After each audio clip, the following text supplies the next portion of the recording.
La stase pacifiée de cet être de mystère s'accorde avec un seul signe de mouvement.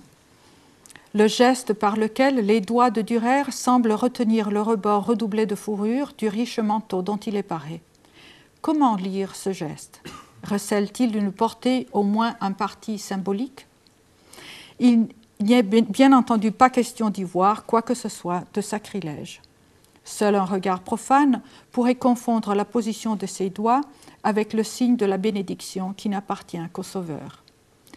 Mais aux yeux de qui, encore une fois, serait quelque peu familier des rituels de la méditation orientale, ce mouvement de la main qui se fige à la hauteur du cœur apparaît plutôt comme un mudra, un geste tout à fait humain, mais dont la portée se veut symbolique.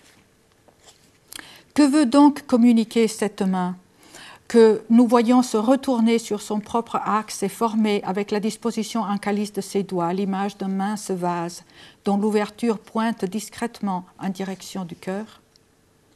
Encore une fois, regardons-y de plus près. La main qui dans le tableau apparaît comme la droite de l'artiste, la main qui, comme l'affirme un peu trop vite Körner, should be busy fashioning the panel we see before us, est en fait la main gauche de Dürer, qui dans le tableau apparaît inversée en miroir.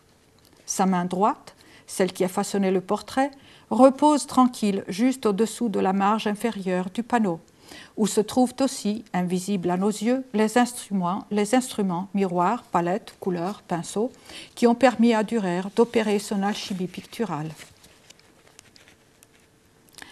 Ce n'est donc pas la main active de Dürer que nous voyons retourner sur son axe, c'est sa main contemplative. C'est la main droite de son double angélique, c'est la main du cœur, non pas celle de la volonté.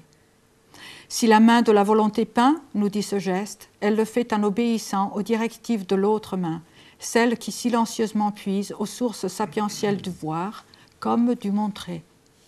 Le retournement qui a rendu possible cet portrait, c'est, tel que nous le voyons, nous dit ce mudra, est une conversion, un ashraya paraviritri, qui advient in interiore homine, et qui de là se manifeste à travers le regard sur le visage et le portement tout entier, car l'esprit informe de soi la face comme la personne.